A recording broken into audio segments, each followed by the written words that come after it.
Bom, essa daqui é a resenha de Spelljammer.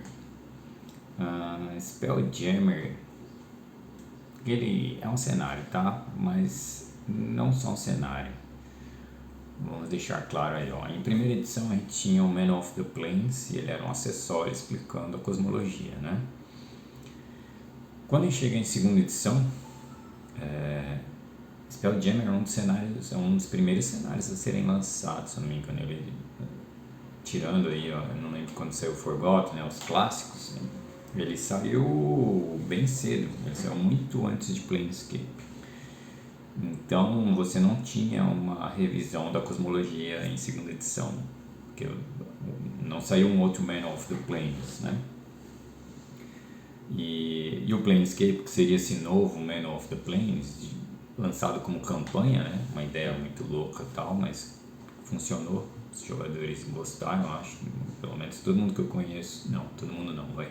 No início não gosta de Planescape. Mas todo mundo, no mínimo, achou a arte muito louca, né? O desenho da caixa, tudo. E bastante gente gosta. Eu vi bastante gente que gostou do jogo eletrônico que saiu na época, né? De segunda ainda. Planescape era Torment, o nome do jogo, né? Você jogava com Nameless One, é o personagem principal. E ele dá uma ambientação muito boa de Planescape, né? Ele começa em Sigil, que é aquela cidade que eu já citei, né? E enfim, vai passando pelos planos, dá uma ambientação muito boa. E ele saiu bem tarde, né? O Spelljammer veio antes de tudo isso. E Spelljammer, embora seja um cenário de campanha, ele muda a cosmologia, né? Então, na prática, ele é um acessório também de cosmologia. Vou abrir aqui para a gente ver a lista. Bom, vamos lá. Ele saiu... Aí a gente tem a caixa aqui, ó, Spelljammer. Mesmo esquema de caixa, né, das outras expansões. Arte do Jeff Easley. É interessante ter colocado justamente uma humana com crossbow na mão, né? É interessante porque Spelljammer, como o próprio título pode sugerir, né? Com esse logo aqui, ó, na verdade o logo é o próprio Spelljammer, que é como se fosse uma nave senciente, ultra poderosa. Spoilers, já vou avisando que vai ter spoilers.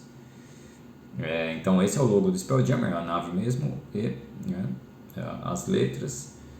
A capa já dá a entender, né, que é espaço, olha aí as estrelas lá no fundo. E aí você tem um Elitite, que tem tudo a ver com espaço, né? Quem não lembra de alguma raça com tentáculos na cara em ficção científica, Babylon 5, acho que tem outras, hein? Enfim. E um guerreiro, claro, de armadura e com uma espada na mão, para lembrar que isso aqui ainda é AD&D, tá? Segunda edição e tudo ainda é AD&D. Então eles estão aí, ó, com um planeta no fundo, né, em cima de um rochedo, com alguma espécie, com uma nave ali atrás deles, uma típica nave de Spelljammer. E os Elitides estão aqui não é só porque é para parecer mais ficção científica, não, é porque os Elitides são uma das raças principais no espaço selvagem. A gente vai entrar no conceito de espaço selvagem daqui a pouco. Então a gente tem essa capa do Jeff Easley, aí AD&D, Adventures in Space. E aí o primeiro livro. Aí é o seguinte, são 2 livros nessa caixa. E eu não sei porquê, qual a razão, o motivo, mas quem digitalizou essa versão aí, eu achei 2 versões, né? As duas estavam do mesmo jeito. Nesse quesito. Quem digitalizou isso daí colocou os livros nessa ordem. Então vai começar com aqui o logo de AD&D, Adventures in Space, né? Essa capa é mais maluquinha ainda, mas também dá para entender que é espaço, né? Tem um Beholder aí e uma ladra, né? Uma guerreira com a adaga se escondendo. De quem que é essa capa, hein? Não é do Jeff. Dá para notar que o Beholder é mais exótico do que o normal, né? E o Beholder também está aqui, não é por qualquer motivo, nem para parecer sci-fi, exatamente por isso, mas porque é uma das raças principais também em Spelljammer, né? E aí o nome do livro é Lore Book of the Void, né? Que seria algo como o livro de conhecimento do vácuo, né? Alguma coisa que dá a entender que seria um tom do espaço, tratando do espaço. E vou abrir aqui a pasta para ver todos aqui. A gente tem saíram vários livros para Spelljammer. Então, esse livro aqui era para ser lido em segundo lugar. A pessoa que digitalizou colocou ele em primeiro, a gente começa dele mesmo, não faz diferença, a gente a gente vai fazer só uma resenha. E aí, não acho que a ordem aqui influencia. Então a gente tem um livro aí, ó, tá escrito suplemento, é um suplemento, que dá a entender, porque assim, a proposta de ser um cenário é muito parecida com o que fizeram com o Planescape, que é uma proposta de ser cenário, mas ele também é um livro de regras e serve para todos e é oficial, né? Claro que o jogador, o mestre principalmente pode ler isso aqui e falar, que coisa ridícula, vou continuar do jeito que estava de primeira edição. Aliás, eu lembro de ter lido coisas a respeito, acho que na Dragão Brasil e outras coisas, vendo que o pessoal não gostou de Spelljammer, ele não foi sucesso de vendas nem nada, né? O pessoal não gostou muito. Não foi a primeira vez de mistura de ficção, né? Eu estava falando de Greyhawk, e tem uma aventura de Greyhawk que mistura ficção. Parece que na época, já em primeira edição, eles lançaram, a TSR lançou Gamma World, que era de ficção, né? Então a aventura lá servia de transição. Em segunda edição a gente vai ter mais uma dessas, que eu também citei, Tale of the Comet, no Odyssey, né? Que eles usam o logo Odyssey para alguns livros lá, enfim, se perderam na proposta, era para uma coisa, virou outra, virou qualquer coisa. Mas enfim, Tale of the Comet saiu bem depois disso aqui também, tá? E aí sim vai flertar com ficção científica, porque lá vai ter armas futuristas e tal. O Spelljammer não tem, isso aqui são regras para o espaço do AD&D normal, medieval e tal, os mundos conhecidos. Então vamos lá, primeiro que isso aqui é do Jeff Grubb, né? Eu imagino que depois que o Gygax foi quicado, tudo caiu nas mãos de Jeff Grubb. E embora ele meteu o bedelho fortemente, né? E é praticamente um coautor de Forgotten Realms. Forgotten Realms, a ideia por trás é do Ed Greenwood, o mundo é dele, mesmo que ele tenha vendido e perdido todos os direitos e tal, ainda é dele, né? Aqui, esse mundo é do Jeff Grubb, né? Só que, como ele mesmo disse, com a ajuda de todo mundo, inclusive do chefe dele, que é o Jim Ward, se não me engano. Aí o livro começa com uma frase do Elminster, que com certeza não saiu do Ed, de uma Halfling. Aqui tem o pessoal que trabalhou. Então, toda essa galera aí também trabalhou, até o Diesel, né? O Diesel trabalhou, pelo que o Jeff Grubb fala, o Diesel também trabalhou nas ideias, então, que ele é o cartógrafo, né? Então aqui tá Cover Paintings, Book Cover Paintings Illustration. Então, o Box Paint é do Jeff Easley, que é aquele primeiro. Esse daqui já não é do Jim Holloway, né? As ilustrações e os conceitos de nave também são do Jim Holloway. O que é interessante, eu não lembro agora, claro que eu não vou lembrar, se ele trabalhou numa caixa antiga, ainda primeira edição, e com a divisão, né, na época de primeira edição com D&D, né, pagando royalties e tudo pro Warnes. Se o Jim Holloway trabalhou no Princess of Ark of the Princess, uma caixa de Mystara que tem navios voadores, né? Que é baseado, aliás, no Princess Ark, que é como, eu não sei se é o romance, tá? De Mystara. Quando eu tiver de Mystara eu falo melhor, mas enfim, é uma caixa chamada Champions of Mystara, Heroes of the Princess Ark, e lá tinha muito essa aí é meu irmão que tem, né? Ele comprou da loja, cara. Ele comprou lá da lojinha. como, hein?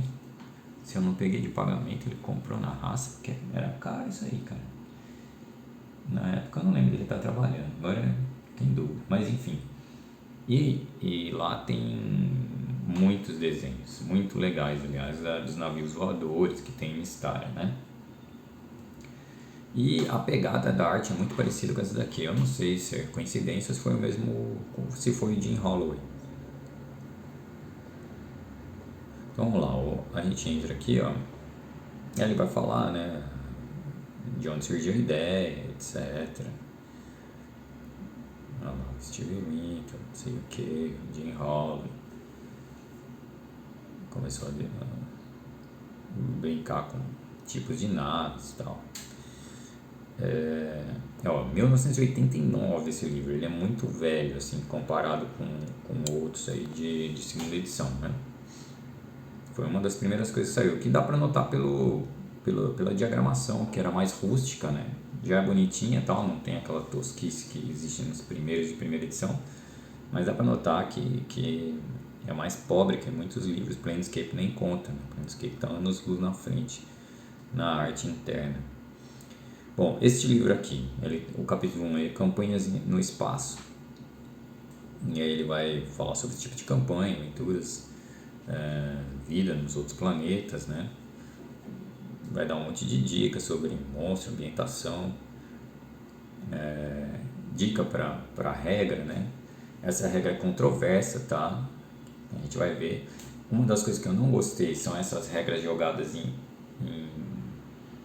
na lateral do livro, e aí tipo, ela vem aqui, você tem que pular 2 páginas para continuar lendo. Eu não gostei nem um pouco, fica perdido para achar as coisas, eu me achei meio perdido, embora tenha um índice delas, acho que em algum lugar aqui. Aí vem Spelljammers, além da nave, né? Spelljammer, a lenda. Spelljammers também são os nomes dados aos tronos, cadeiras mágicas, pode ter mais de um formato, que são colocadas em alguma embarcação, alguma nave, né, coisa do tipo, e movem esses objetos gigantes, né, esses objetos grandes, enormes. Então, o Spelljammer é o motor de dobra, né, que leva essas naves para o espaço. Como você deve imaginar, para viajar entre planetas é demorado.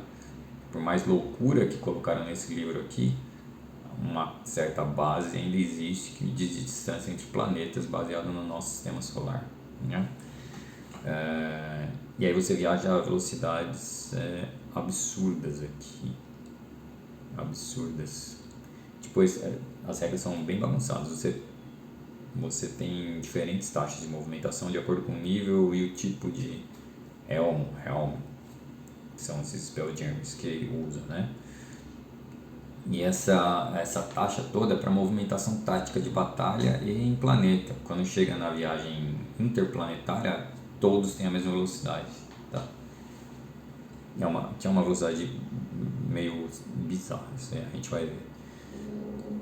Então tem a definição dos termos, e aí, ó, como eu disse, esse livro realmente ele é para ser lido na segunda parte, né, como segundo livro a ser lido, porque ele já entra aqui eu achei, mesmo sendo para ler depois, eu achei estranho. Joga no capítulo 2, já chega mostrando todos os tipos de naves que tem, né? Olha aí, o galeão é o mais esperado, né? Isso tem até em Mystara, aquele galeão voando, acho que tem. Não, o Spelljammer ali, lendário. Aí vem Spacefarers, né? Então vai falar dos humanos, as Elven armadas, né? Notem que está falando por raça e chega nos elfos, está falando das Elven armadas. Tem um motivo, a gente vai ver mais a fundo, mas enfim. Os elfos são a única potência real militar no espaço. E aí o que a gente tem aí de diferente, né? A cosmologia muda, então a gente já vai entrar nisso agora para ficar claro como é que funciona. No último vídeo, acho que eu cheguei a citar, você tinha no Manual of the Planes de primeira edição os planos materiais primários, porque eles eram alternativos, né? Então a ideia por trás, eu não sei se isso confirma por toda a primeira edição, mas a ideia por trás era que, por exemplo, Greyhawk era uma linha, era um plano material, a Terra era outro plano material, e aí você poderia ter outros em várias tecnologias diferentes, nível de magia diferente, tem até tabelinhas muito legais, eu dei uma olhada lá.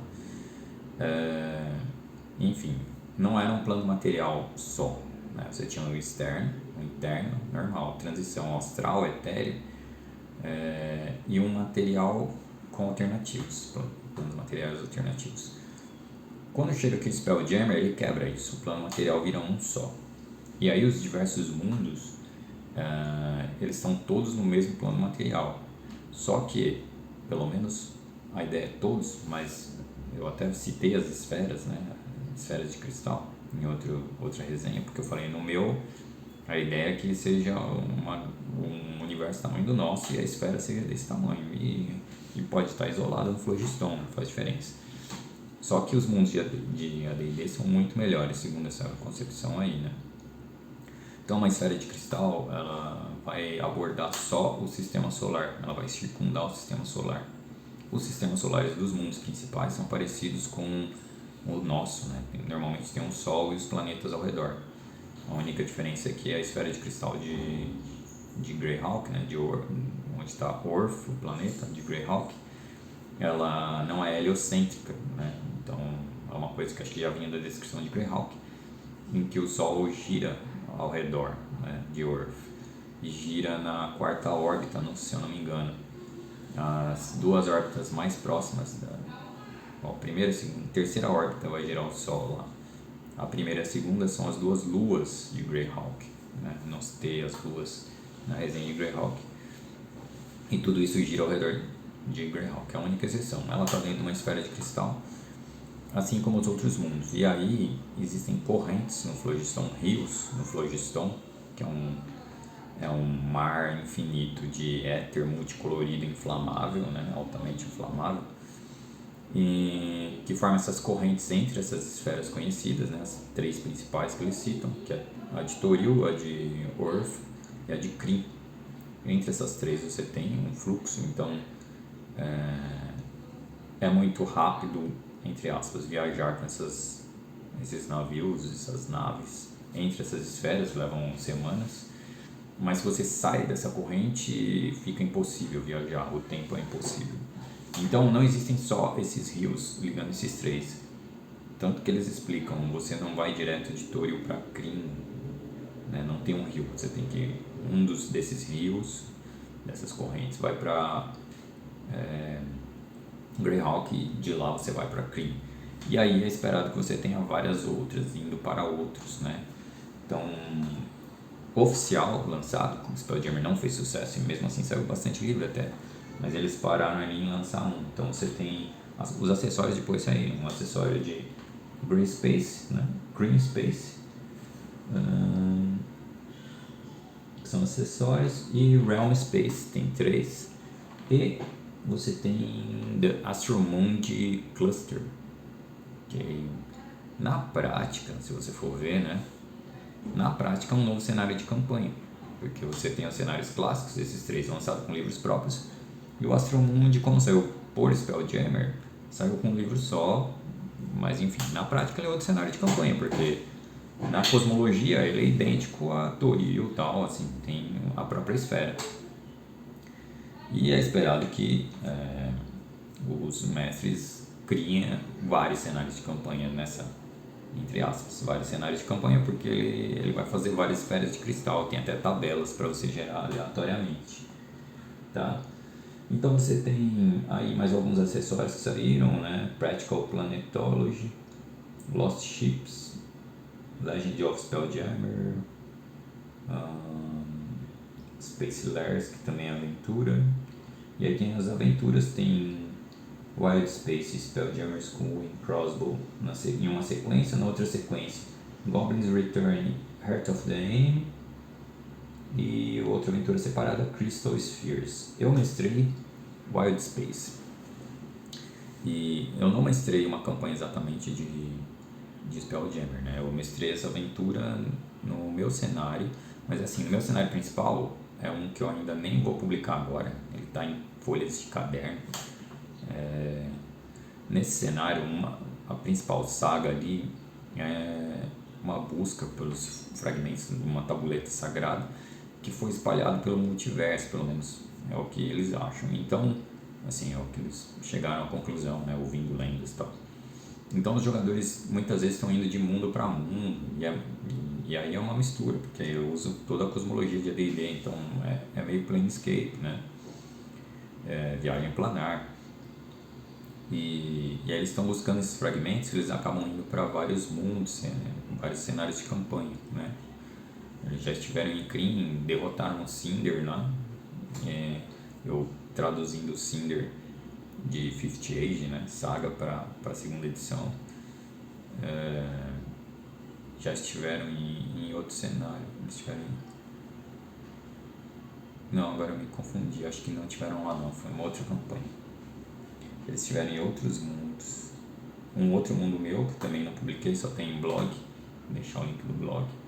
Mas também não tem muita coisa lá. E outros planos externos, com certeza planos externos eles tiveram. Em uma dessas aventuras, buscando, né, um dos fragmentos, eles recebem uma ajuda no plano dos 7 céus. Eles vão para Sídio e de Sídio eles pegam um portal para um mundo específico do material primário.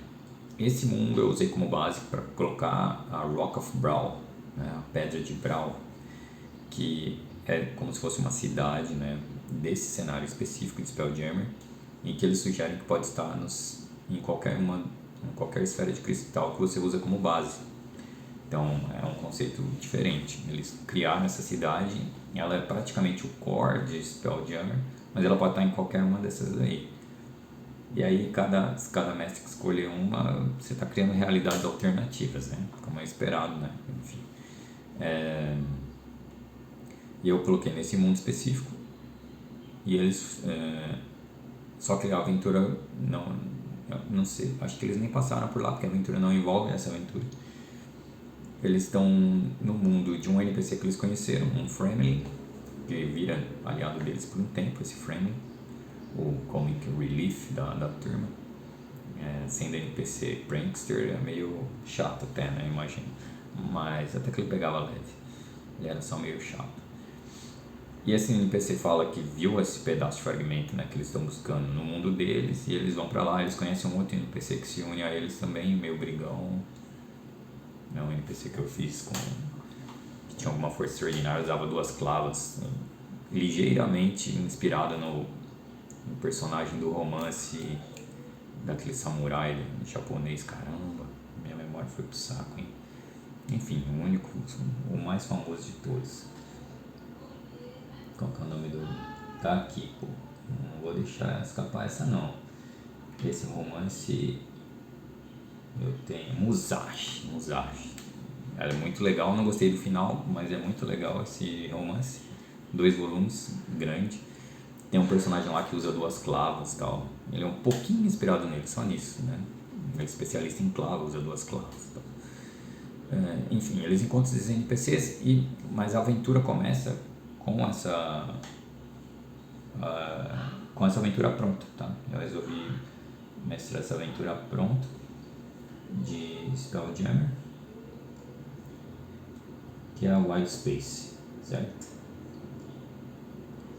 Level 6 a 8. O grupo era de nível 9, mais ou menos. Quem jogou isso? Não foi todo mundo que jogou, tá? Do grupo todo, por exemplo, meu irmão caçula já não tava jogando, meu irmão do meio tava, Vinícius tava e Sanders tava, mas Sanders, como sempre, abandonou no meio, e aí ele terminou como NPC.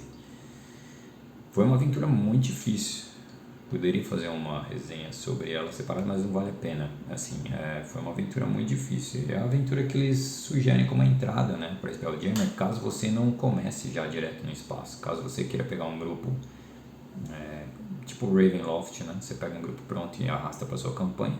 Planescape também tem sugestões para isso, embora como o esquema de facções é muito forte, eles não devem recomendar. Mas Spelljammer não tem tanto problema assim começarem. Tanto que First Quest, né, em segunda edição, é praticamente o Black Box, né, do primeira edição. First Quest, que é a porta de entrada para jogadores novatos no AD&D. A terceira aventura dele é no Wild Space, né, com um capitão que é um GIF, com um sotaque meio francês, meio alemão, que eles sugerem que você fazer. Acho que tem até no áudio, no CD, eu não tenho certeza se essa parte tem no CD ainda. E aí eles vão para o espaço, é uma aventura curtinha no navio Hammer dele, né? Perdeu a tripulação, ele quer recuperar. Essa daqui é parecida, só que ela é muito cruel, é muito legal a aventura, mas muito cruel, muito difícil, né? E aí tem outros problemas. A minha campanha eu já tinha passado ela para o Players Options, com as regras de Combat and Tactics, Spell and Magic, a regra de críticos, né? É uma regra perigosa, porque... E aí essa aventura foi feita para a segunda edição, e aí você tem algo que não é esperado, ela já tem um grau de dificuldade. O principal problema que ocorreu nessa aventura foi... Tinha um monstro, um dos monstros que tinha que enfrentar, que ele era tamanho colossal, assim. Daria para o grupo enfrentar, tudo bem. Ele só tinha um tamanho muito grande, embora fosse poderoso, não era algo nada absurdo. Só que em Combat Tactics, a regra de críticos, ela deixa em clara desvantagem seres muito menores contra seres muito maiores, quando acontece um crítico, né? Então foi o que aconteceu. O Halfling do grupo, do Vinícius, estava lutando com esse ser colossal. O colossal tirou um crítico, arrancou a perna dele. É quase impossível você arrancar uma perna, um crítico normal, um humano contra um humano, né? Não vai acontecer, é difícil, nem que você for o Conan. As chances são muito baixas, mas quando é um monstro desse porte, fica muito mais fácil. Então arrancou a perna dele, ele jorrou sangue, perdeu 2/3 do ponto de vida de uma vez, morreu logo na sequência. Aí foi revivido porque na aventura tem, acho que Scrolls, né, de Resurrect, eu acho. Tanto que ele pensou em fazer uma clava com a perna dele e achou muito nojento e desistiu da ideia no início. Mas enfim, essa aventura é bem legal. O grupo quase acabou ela, ele falhou completamente. No último inimigo, do spoilers eu não dou, acho que não precisa dar spoiler, mas enfim, o último inimigo, que é bem legal, achei bem legal, mas é Spelljammer puro, tá? Então a pessoa que é muito puritana não vai gostar muito da aventura. O grupo acabou derrotado no último combate, derrotado de um jeito que não chegou a morrer. Acho que um foi petrificado, um caiu com pontos negativos, o outro foi metamorfoseado, alguma coisa assim, não me lembro, né? Dos dois jogadores do NPC. O NPC, o Fremen, acho que fugiu, nem foi, né? Ele é covarde. E aí, só que eu continuei a aventura porque fazia sentido na história eles serem resgatados por um outro grupo que era de um personagem do meu irmão muito mais antigo, o Overdrav, né? Que já estava em nível 12, 11, né? E aí o grupo dele vai lá resgatar, enfim, é uma mini aventura só para esse grupo. Eles são chamados, né? Tem a ver com a história. Os caras estão atrás do fragmento e sumiram não sei aonde e tal. E aí eles resgatam e derrotam com certa facilidade esse último chefe aí. Como o protegido do mestre Notterham, o elfo que eu citei também em outra resenha, como ele tem uma espada inteligente, se não me engano desintegrou, era o objetivo dela, deu o poder e tal, desintegrou o cara, enfim, não foi uma luta muito longa. Mas a aventura em si foi toda percorrida pelo grupo, né, no nível esperado ali, o grupo nível 8, 9, e foi uma boa aventura. Eu recomendo a aventura. Tem um ou outro probleminha, né, mas é uma das aventuras, acho que até citei isso para meus amigos, é uma das aventuras mais sólidas, com poucos erros que eu já vi. Essa aí que chama Wild Space, tá? Então, aí já dá para ter uma ideia de cenário, porque são mais ou menos como funciona. Como esperado, eles são pegos no chão, né?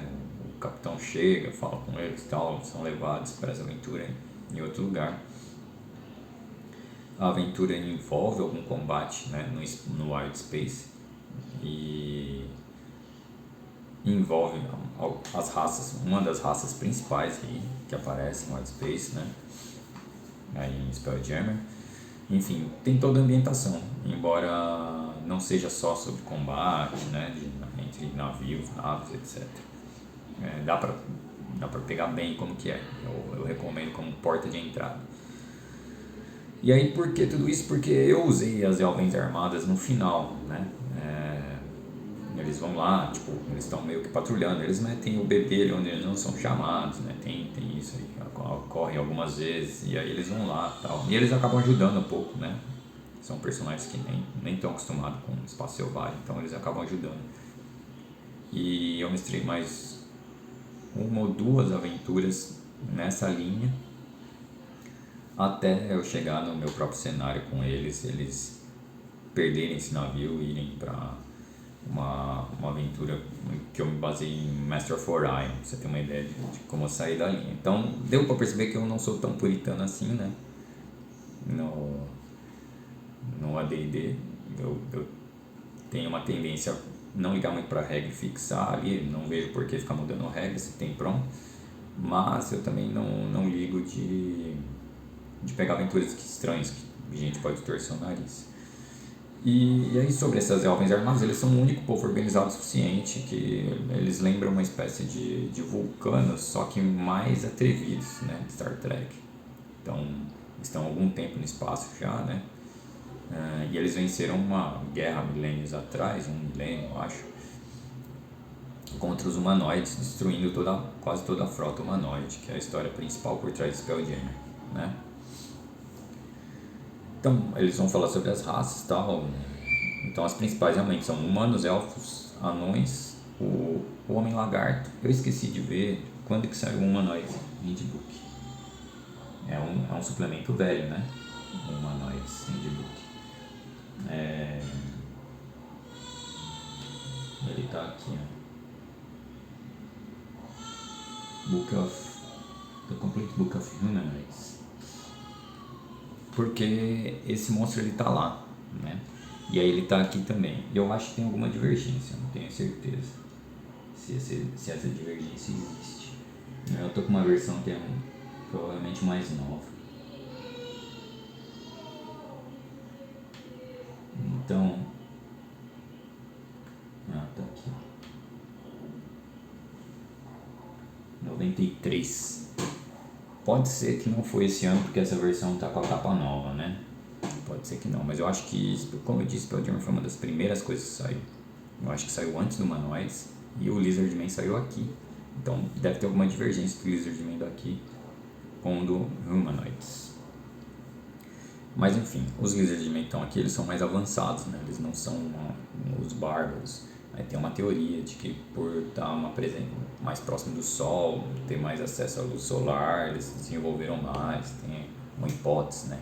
Tanto que eles costumam encher um navio de ovos e deixar mais próximo do Sol possível, sem queimar, para essa ninhada nascer mais esperta, mais forte, esse tipo de coisa, tá?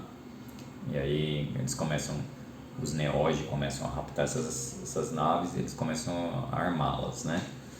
Os Neogi são uma raça que acho que surge em Spelljammer, é uma raça principal de vilões, não está disponível para jogar, né? Então, como os Litids aqui, eles estão um pouquinho mais neutros, mais na deles, embora sejam escravagistas,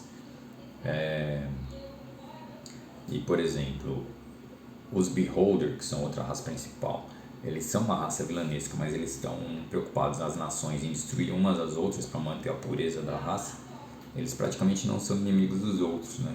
Embora tenham um alinhamento mal, tal, sejam perigosos ao extremo, eles visam sempre destruir as outras nações Beholder. E aí acaba sobrando para essa nova raça, ser a raça vilânica, né? Já que muitas, por exemplo, os Drow, há rumores de uma nave Drow com cobertura e tal, mas normalmente eles não estão no espaço. Então a raça vilã, eles precisavam de uma raça vilã e os Neogi entram aí. Os Neogi aparecem no First Quest, acho que meu primeiro contato foi no First Quest com o Neogi. Eles são uma mistura de aranha com... Enfim, vocês vão ver o desenho, acho que tem aqui. E eles são pequenininhos, eu achava que eles eram grandões, são pequenininhos, monstrinho feio. Eles usam muito Umberhooks como escravos, né? Então é bem perigoso, porque o Umberhook é um monstro perigoso. Então vamos lá, esses são os Spacefarers, eu já adiantei boa parte, né?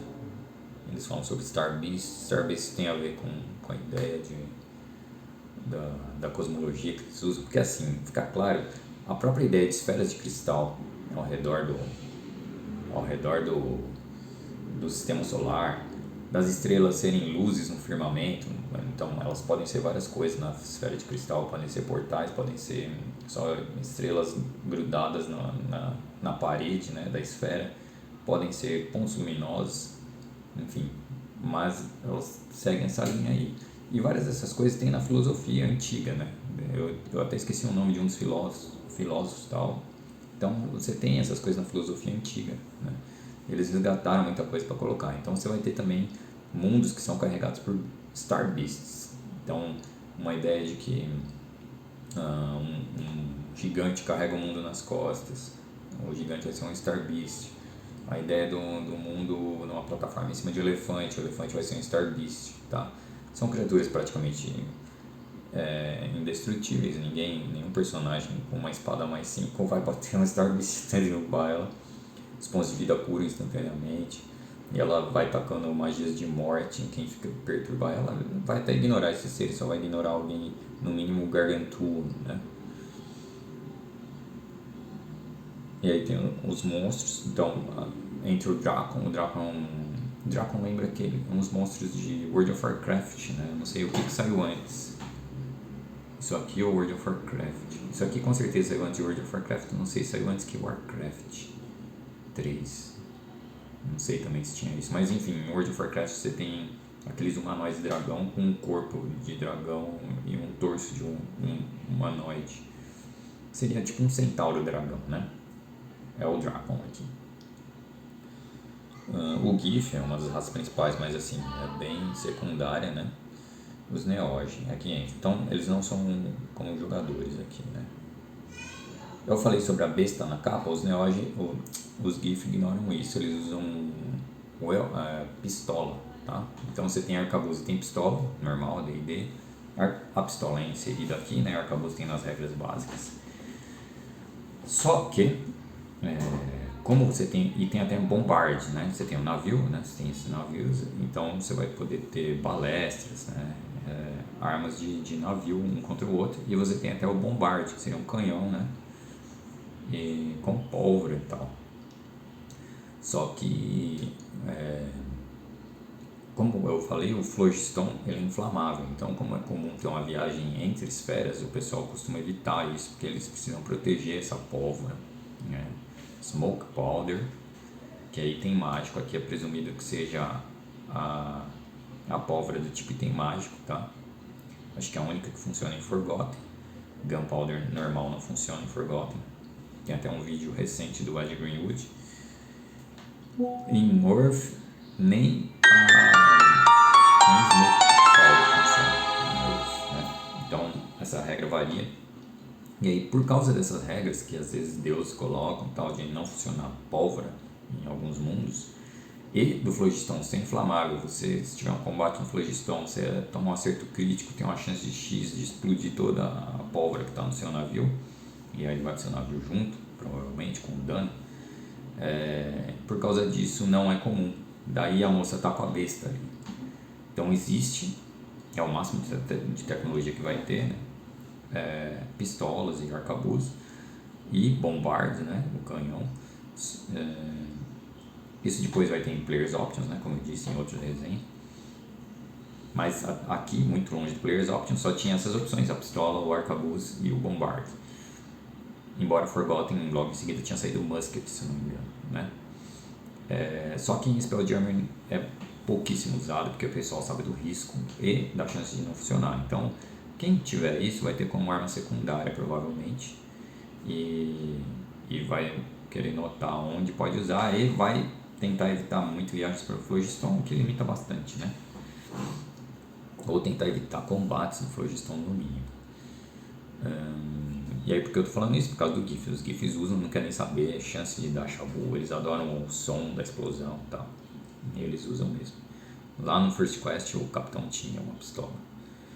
O bom da pistola é que a regra básica de arcabuz, né? Quando você tira 10, você joga de novo o dado, e se tirar 10 vai jogando, pode causar um dano absurdo, embora é difícil. A pistola é com D4, né? E a chance é muito maior. Se tirar 4, você joga de novo, tira 4, joga de novo. É muito maior se você estourar alguém com uma pistola, pelo menos. Assim, na probabilidade, no chute, nem tô fazendo fórmula aqui na minha cabeça não. E aí tem o capítulo 4 falando das esferas conhecidas, né? Green, Earth e a de Toril, certo? Eles vão citar isso, embora saia um suplemento, uma para cada um, descrevendo cada um dos planetas do sistema solar. E aí, ó, o que eu falei, eles têm até um guide do sidebar subjects, mas não ajuda muito, tá? Eu achei muito ruim essa ideia de sidebar, porque tem coisa importante ali. Esse The Adventure Who Fell to Earth, eles colocam uma regra que eu falei que é meio estranha, uma regra de queimar na reentrada. E eu tava pesquisando, um humano não necessariamente vai queimar na reentrada, ele não vai atingir velocidade suficiente para ter o atrito com as camadas densas lá a ponto de entrar em combustão. Pelo menos foi o que eu pesquisei. Um navio tudo bem, mas um humano, enfim, eles colocam uma regra que é para inibir o cara ser jogado lá do lado. Vou entrar no planeta, porque o 20d6 eu aguento, né? Enfim, quem sabe a regra de queda já sabe por quê. E aí vai adicionando um D4 de fogo que vai dobrando e tal. Enfim, acho mais fácil você falar você morreu e pronto.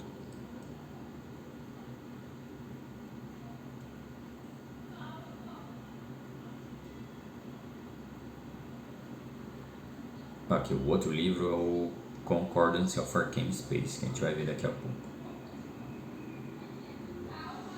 Então adiantei boa parte daqui, né? Vamos dar uma olhada por cima.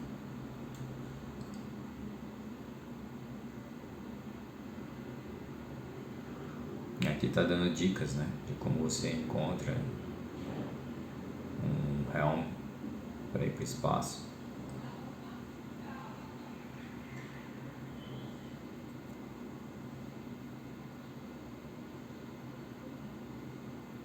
Tipos de campanha. Vida nos outros planetas. E aí eles falam de Fire Type, né? O Sol é um Fire Type, né? Para eles. Eles colocam as regras aqui de dano e tal. Vamos falar sobre monstros, como você pode alterar o monstro completamente, né? Isso pode ajudar a manter a surpresa dos jogadores. Eles citam os tipos de mundo que eles separam. Isso vai ter acessórios para a construção de mundos que vai ajudar mais também, né?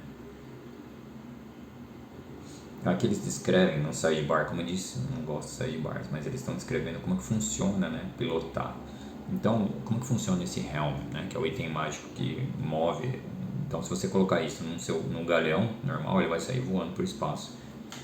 Desde que você se sente na cadeira e você seja um Magic User de algum jeito, ou Divina ou Arcana. Então, magos e sacerdotes. Porque o que move esse item mágico, o combustível dele é magia. Então, quando o cara senta, né, ele fornece magia para mais ou menos um dia. E aí ele perde todas as magias. Ele tem que descansar, dormir, né? O mesmo esquema de sempre para recuperar as magias. Então, na prática, numa viagem, o Helmsman, né, o cara principal, ele é inoperante. Ele é o cara que briga as brigas entre naves, porque ele está no leme, né? Só que ele mesmo não vai sair do troninho para tacar magia, porque ele está sem magia e ele precisa pilotar a porcaria do navio, da nave. Então precisa ser um clérigo ou um mago. E aí, não necessariamente você vai colocar o cara de nível mais baixo ali, porque qualquer quantidade de magia move, é uma regra meio biruta. Qualquer quantidade de magia move um navio, só que você perde todas as magias, né? Não interessa se você tem 200, se você tem uma, vai mover o navio e vai perder todas por aquele dia. Então você pode pensar, bom, bota um nível mais baixo para pilotar e deixa um mago de guerra aqui na frente. Só que justamente para a guerra se envolver combate com outras naves, é muito útil ter o cara com nível alto no leme, porque daí ele ganha muito em velocidade e manobrabilidade, né? Então tem que pesar isso. O que ele sugere aqui é que normalmente o cara de nível mais alto vai estar no leme.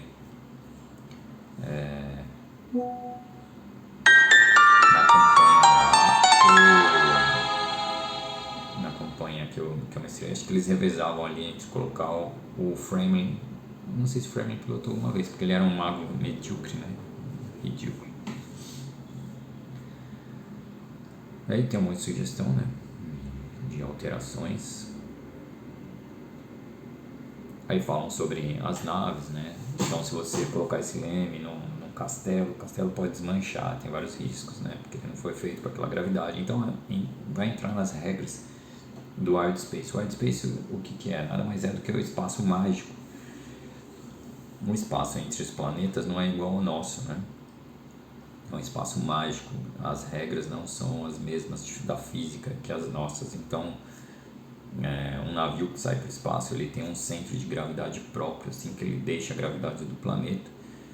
Ele sempre mantém, cada corpo tem um nível, uma gravidade e um envelope de ar que fica ao redor. Então, se alguém é arremessado para o espaço, ele tem 1 ou 2 horas de envelope de ar, segundo as regras do espaço selvagem.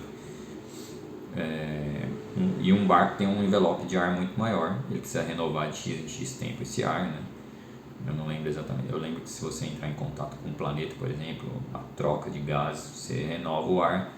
Não sei se tinha outras maneiras de renovar esse ar, tá? Tem muita regra aqui, claro que não decorei tudo mestrando uma aventura só. E aí fala sobre as campanhas, falam que o Kelvin conhece, né?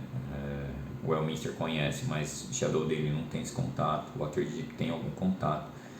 Como não tinha descrito Hauru aqui, seria interessante escrever o que acontece com Hauru, né? Que tem navios voadores. Aqui em específico não é descrito, não lembro se é no outro livro ali. Aqui cita mais o Waterdeep.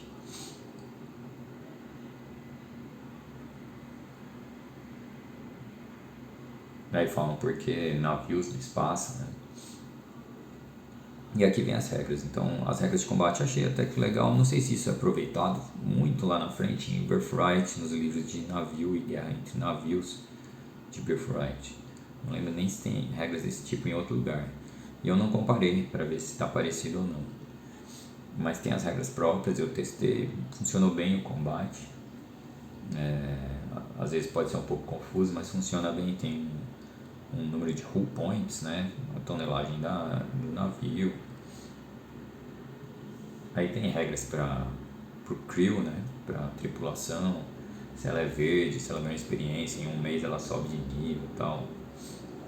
Se ela é especialista em alguma arma, tem várias coisas desse tipo, tá tudo abordado. Achei bem completo. Como eu disse, não costumo ter problemas com regras, eu não sei como são muito absurdas. E aí começa aqui já a descrição com a primeira nave, é tipo um caça. É um fleeter, né? Os elfos, eles constroem igual os Minbari, né? Na segunda etapa dos Minbari lá, eles constroem naves vivas, né? Ou pelo menos cultivadas, com árvores dentro e tal. Enfim, acho que não chega a ser viva essa daqui, tá? Não é igual aos Halflings de Atas. Mas elas são cultivadas, eles criam, e eles plantam em cima, né? De muitas delas, das maiores. Então, o fleeter é essa navezinha aqui de um homem só, praticamente, né? Muitas vezes elas são usadas em massa em uma nave grande, como se fosse caças, uma Fighter Garrison do Orion 2, né? E eles vão descrevendo ali assim. Então, aí vai ter a tonelagem, a classe de manobrabilidade, o crew mínimo e máximo, no sexto. Tem que tomar cuidado com o ar, se for um crew de morto-vivo, você ignora, né, etc. Tem todas as regras, tá? Aí tem o mosquito, a caravela, o mosquito. E aí fala de quem usa, né? Qual que é o uso dessa mais comum desse tipo de nave, por exemplo, smuggling, né? Para Dragonfly. E aí qual que é a raça? Muitas vezes tem uma raça específica que usa, né? Esses desenhos vão se repetir coloridos e tal nas fichas, muito mais legal. Ó, por exemplo, o Wasp, Lizardman costuma usar, assim, eles constroem e usam. Tyrant Ship, são os Beholders, né? São vários tipos de nave. Acho que na aventura era essa aqui que parece uma carruagem, essa segunda aqui de cima. Era essa que estava lá na aventura. Aí tem o Crew, né? Tradesman. Tradesman como é? O Gnomish Sidewheeler, então eles pegaram os gnomos de Krynn, tá? E jogaram eles no espaço. Eu não sei exatamente como é. Eu lembro de que Krynn era muito cruel com as criações. Eles tinham uma chance absurda de falhar. Eu não lembro se aqui eles baixaram essa chance de falhar. Olha aí. A Nautiloid é a nave dos Litides, tá? Eles usam ela completamente vedada para bloquear o sol, que eles acham irritante. Tem uma capa, acho que tem uma Nautiloid, bem legal pintada e tal. E aqui as duas naves dos Neoge, né, os principais vilões, que são bem legais essas naves. Ó. O Galeão, o velho Galeão, que é uma das melhores, né, no mar. Aqui ela fica meio medíocre, tá? Esses navios comparado com algumas outras. Olha o velho Galeão aí.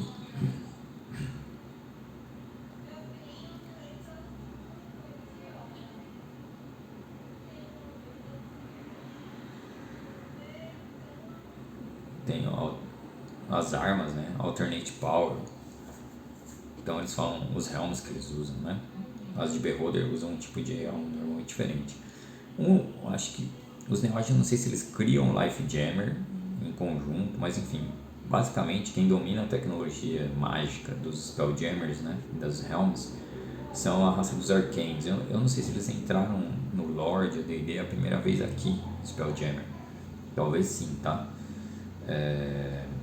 Os Arcanes eles vendem para todas as raças, então eles vendem armas para todas as raças, não estão nem aí de neutralidade nem nada, né, de manter equilíbrio. Eles vendem, mesmo que isso signifique extinção dos compradores e tal, eles vendem armas e helms, tá? Então é para todo mundo. Então no fundo, se você tem dinheiro para comprar um negócio absurdamente caro, você vai para o espaço, não importa se gostam de você ou não. Aqui fica, eles falam, né, uma das principais civilizações é a que vem de Toril, né, que acredita na burocracia celestial, que seriam a parte oriental lá de Forgotten. Então dá para notar o navio deles, né, um Dragon Ship. Então provavelmente você vai encontrar alguém no espaço, a chance maior é de encontrar de maneira mais frequente é o pessoal de Forgotten do Oriente, tá? Aí tem várias considerações, né, sobre eles não interferirem tirando os elfos, que tem uma relação boa com os reinos élficos dos planetas. O restante meio que é uma regra meio estranha, tá? É uma consideração estranha, mas o pessoal meio que taca o dane-se pros groundlings, né, para os planetas. Então, quem vive no espaço e não liga. E toda a busca de comércio e tal é toda em civilizações de espaço, em asteroides. A desculpa do envelope de ar encaixa perfeitamente nisso, né, da magia. Mas mesmo assim, um planeta é uma fonte de recursos muito grande. Eu não sei se realmente, naturalmente, isso aconteceria do pessoal do espaço ignorar o pessoal da Terra, né? Aqui é a Man of War dos Elfos, tá? E aí eu acho que chega na armada. Outra Neoge aqui. E aqui vem a armada, que é a nave maior élfica, né? Olha só essa coisa gigante aqui. Os elfos também usam como base, às vezes, muitas dessas antigas fechadas num círculo, então vira uma comunidade estelar, né, dos elfos. E aí você tem uma hierarquia de comandantes e tal, e eles interagem com os príncipes, obedecem mais ou menos os príncipes e reis élficos dos planetas, desde que eles não abusem muito, eles protegem esses reinos, né? Então, como eu disse, a única raça com um certo poder unificado no espaço são os elfos. Jihad Ships. Dos anões. Os anões usam uma montanha voando. Olha aí, Dwarven Citadel. Eles não entram em planetas com isso, né? Por problemas na atmosfera.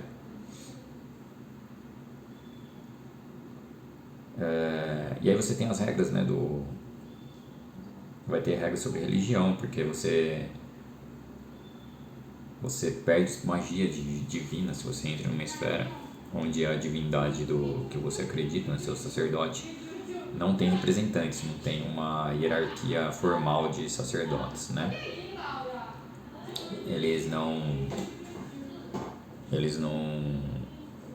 tem mais magia quando você entra. Então tem uma magia para você estabelecer esse link, que ela é de segundo, então um clérigo de primeiro nível tá meio frito, tá?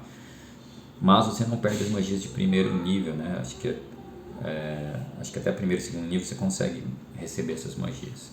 No Phlogiston é a mesma coisa e aí não tem escapatória, você só vai receber a magia de primeiro e segundo círculo, né? Que é meio que a regra do Legends of Lore para divindade aprisionada, né? Parecido, no final bate mais ou menos.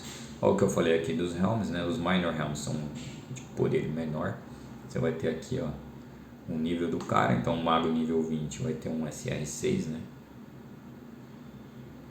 Enquanto no Major, o mago nível 20 vai ter um SR10, manobrabilidade, velocidade, etc. E aí você tem para cada Helm, roll for the level of the user as a minor Helm. Então tem a regra para cada um. Anti-Furnace é um Helm que funciona com um artefato dentro, e aí nunca se esgota, né? Porque você tem as Furnaces que consomem itens mágicos. São Helms mais antigos, né? Tecnologia mágica mais antiga. E aí vai falar sobre cada raça no espaço, né? Fala que humanos são maioria, assim, mas não é igual nos planetas normalmente, que eles são muito maioria. Vai ter as fés, né? Então você vai ter a fé de Ptah, grego, que é uma fé principal. Você vai ter os panteísticos, que veneram um panteão inteiro, né? Ou o panteão de Forgotten e tal. E aí, por exemplo, o panteão de Forgotten tem Tyr, então você chega numa esfera de cristal, tipo a Terra, onde alguém tem um culto a Tyr, você ganha as magias, mesmo que você seja um seguidor do panteão e não de Tyr. Você segue o panteão todo de Forgotten, você ganha magia lá, por causa de Tyr.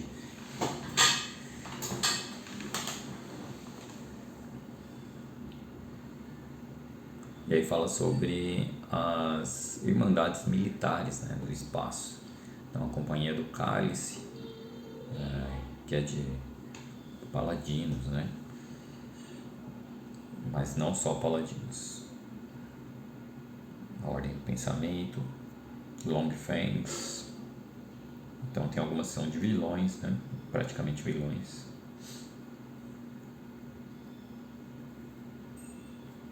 Companhias de comércio, companhias de aventureiros. Aí você tem um grupo xenofóbico de humanos que tem uns que procuram matar todos os outros seres, tem outros que procuram só dominar ou minar os esforços, né? E aí as Elven armadas aqui. Aí eu vou falar dos anões, dos Lizardmen, gnomos, né? Praticamente são os Minói, se eu não me engano. São os gnomos Minói.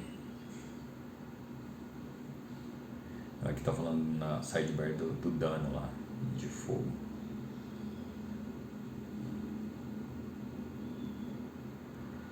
Os Halflings, né? Então eles não são uma maioria, mas eles também estão no espaço. Não são organizados, né? E as raças Goblin, que já foram os inimigos dos elfos, né? Hoje eles só têm um ressentimento com os elfos.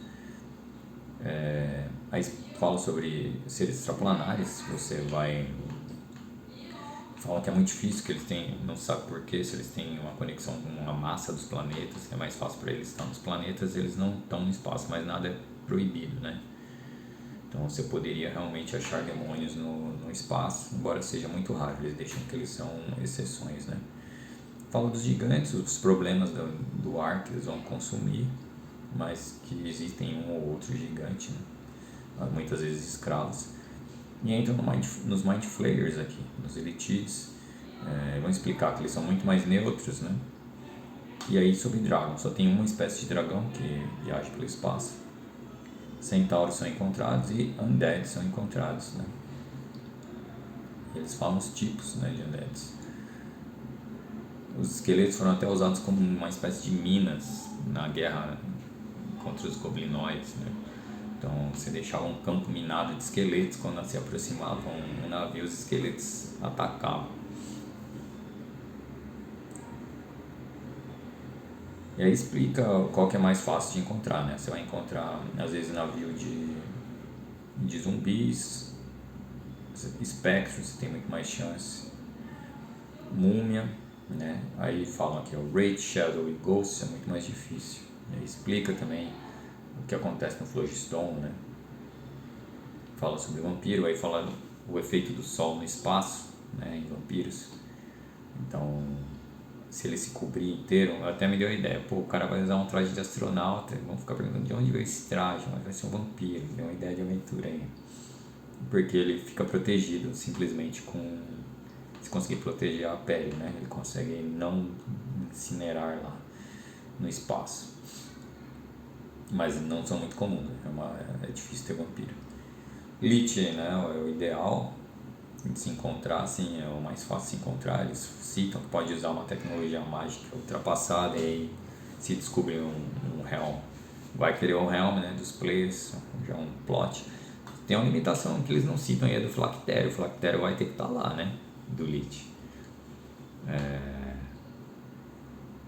E você tem um limite de teleporte para escapar se tiver contingências. A gente vai ver as regras que mudaram, né? Você não consegue se teleportar de uma esfera de cristal para outra. Aí você tem golems, considerações, licantropos, eles entram quando você é infectado. Você é afetado pela lua se for em um planeta. Se for infectado fora do planeta, aí colocam regras aqui, tá? O negócio fica meio aleatório. Acho que até cheguei a me perguntar sobre isso em algum lugar da última vez. E aí vai falar dos monstros aqui em geral, né? E aí, assim, ó, como eu disse, eu acho que Arcane, eles entraram pela primeira vez em AD&D aqui, tá? Eu acho. Não tenho certeza. É aquele desenhista clássico do livro dos monstros de primeira edição. Não gosto dele. No Humanoides ele também, eu esqueci o nome dele. Não gosto dos desenhos dele. Não é nada horrível, mas é bem feio. E aí falam, né, tudo sobre Arcane. Beholder, né? E aí citam os principais, que é o Beholder, Orbus e Hive Mother. O Orbus é usado nos Helms dos Beholders, né? E aí cada Hive Mother vai querer eliminar a outra Hive Mother. Então o Beholder mesmo, o padrão, acho que está idêntico ao Beholder do Livro dos Monstros, mas o Orbus e a mãe, né? A Hive Mother vai ter diferença, claro. E aí falam sobre a sociedade, né, então. Ó, o Dragon, como eu disse, lembra muito de World of Warcraft, né? E assim, os Lizardmen consideram eles bastante e tal. Aí você tem mais desenhos aqui, o Dragão Radiante.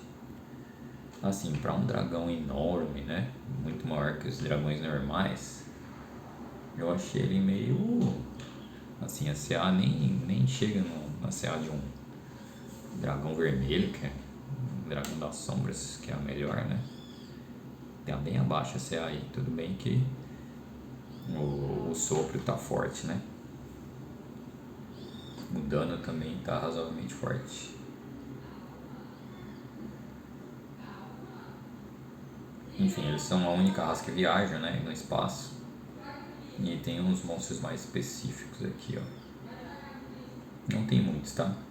Ó, o GIF aqui, esse é o desenho usado em First Quest também, pro capitão lá. Não é o desenho do livro dos monstros, sai depois. E assim, eles têm força 19, né? Usar a pistola, tem que ser só pra distância mesmo. Quando chegar corpo a corpo, vira a pistola e bate com o cabo, que já arrebenta já, né?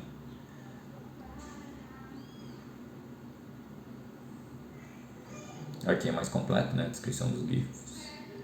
Aí tem os Kindori, que são baleias espaciais. Kraken deve ser tipo um Kraken espacial, não li tudo aqui.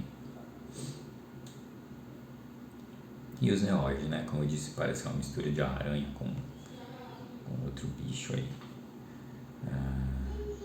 E eles matam seus Old Master em veneno, alguma coisa assim, depois que eles cumpriram sua parte na sociedade. Não me lembro direito da história. Eles são os vilões do jogo, né? Aqui com o Berhulk escravizado. E Scaver. E aí depois você vai ter um livro de monstros que é muito louco, um livro de monstros de Spelljammer. É uma viagem fantástica. Você tem os Bionoids, e é tipo uns mechas de placa de quitina com lâmina vorpal lá, com lâmina decepadora. Um absurdo de monstros. Você vai ter uma raça que usa Shakti, então, porque Vimana tem tudo a ver, né? Alienígenas do passado, que é Shurato puro, cara. Elas usam os Shaktis e tal, as armaduras de Shurato puro. Quem assistiu Shurato sabe do que eu estou falando, Shakti. Então tem o livro dos monstros Spelljammer, é um negócio à parte. Pena que é tudo branco e preto, podia ser muito mais legal. E aqui que vai falar das esferas, né? Olha aí, começa por Kryn. Kryn é meio que a esfera mais jogada de lado, assim, o pessoal, eles pouco se interessam, né? E aí tem o negócio do comércio das peças de aço, né? Tem um problema de conversão, então eles meio que desencorajam você, pelo menos em Kryn, né? Você pousar por lá. Mas tem a descrição de todos os planetas, e aí os planetas em teoria abrigam a própria divindade, né, de Kryn, coisa que não acontece nos outros, mesmo eles. Selûne, por exemplo, relacionado com a Lua, ela não vai estar lá, embora possa ter portais, tem portais para o reino dela nos Outer Planes, né? Em Kryn não, as próprias divindades às vezes estão no planeta, pelo que eu entendi aqui e tal. Não fui a fundo porque não fui mestrado nessa parte.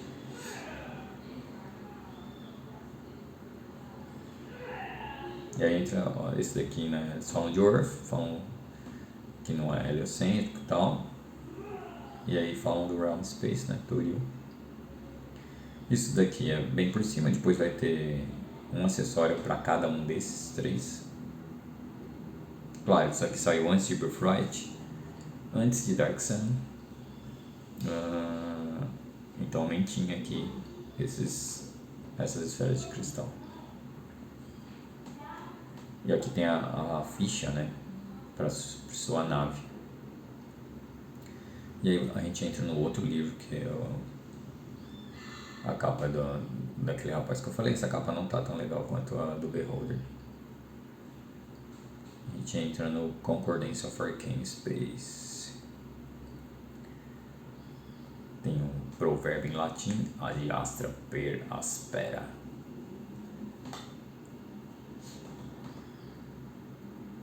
Mesma galera. E aí, aqui que vai entrar com as regras mesmo, né? Olha aí. Então, eu vou falar sobre corpos celestiais, wild space, gravidade, o Elm, os crystal shells, coisa que eu já adiantei, né? O phlogiston, respirando no espaço, quanto tempo você consegue, qualidade do ar, né? A gravidade, temperatura, então, é outra coisa que eu não abordei. A temperatura dentro das esferas de cristal, elas não são congelantes, né? Então, por causa de magia, do sol e não sei o que, acho que a mais fria é de Kryn, 16 graus Fahrenheit, que eu não, alguma coisa assim, que eu não converti para saber quanto, mas deve ser bem baixo. Mas a maioria é uma temperatura no espaço que você não congela, padrão, então, pelo menos nessas esferas. Não fala nada que outras esferas possam ser diferentes, né? Deixem aberto.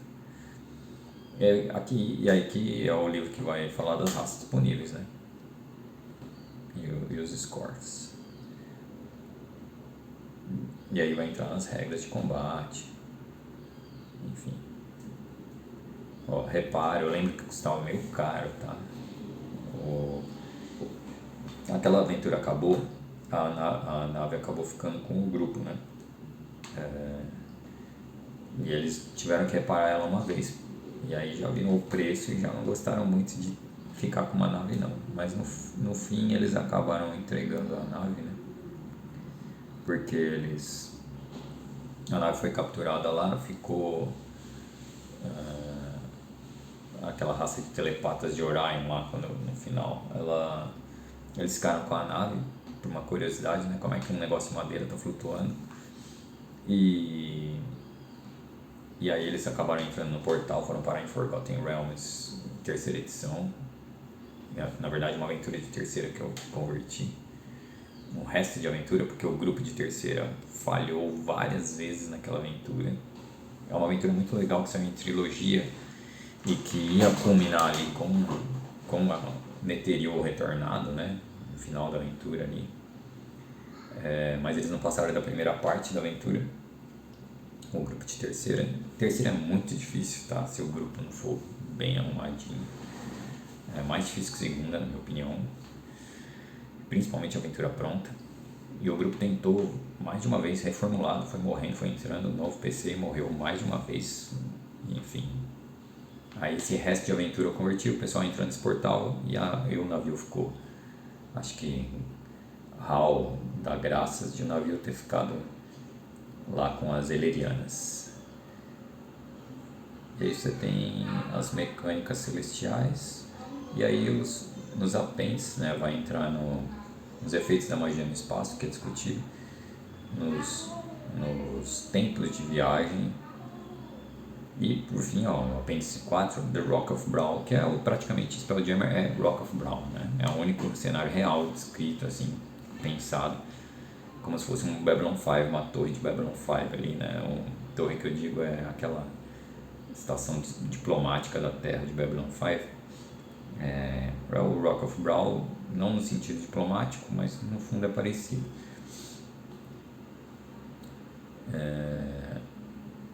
Tirando os acessórios, né? Como básico, Rock of Brawl é Spelljammer.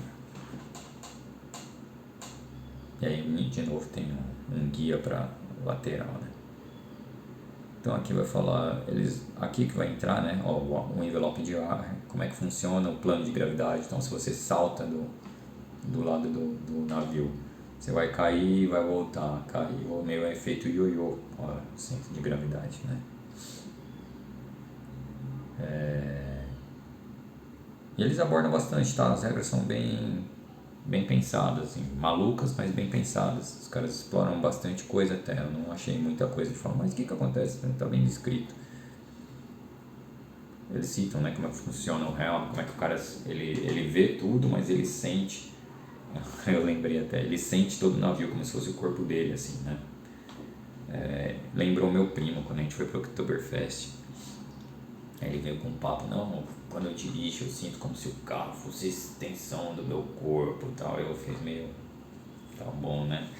E é exatamente o que acontece em Spelljammer. O cara, quando senta no troninho no Helm, ele sente a extensão do corpo da nave. É assim que ele pilota. Aí fala sobre os Crystal Shells, eles são vulneráveis, né? Os portais ocorrem para entrar e sair naturalmente, mas depois, aqui não fala, mas depois aparece uma magia na lista de magias novas, um círculo razoavelmente alto para abrir o portal, né? Senão realmente você vai ter que ficar procurando um aleatório. Então discute tudo como entrar e sair de esfera, né? A esfera de cristal, claro, como ela é enorme, ninguém sabe realmente que é uma esfera, né? Assim, ninguém vê isso, porque você tem a visão limitada do Phlogiston. Você chega com o seu naviozinho, imagina seu naviozinho em um negócio que é uma esfera que cerca um sistema solar. Claro que chega a um ponto que você vê que é uma parede preta infinita, e mesmo assim o Phlogiston vai bloquear a visão, né? Na prática, a esfera de cristal é uma parede preta infinita e invulnerável.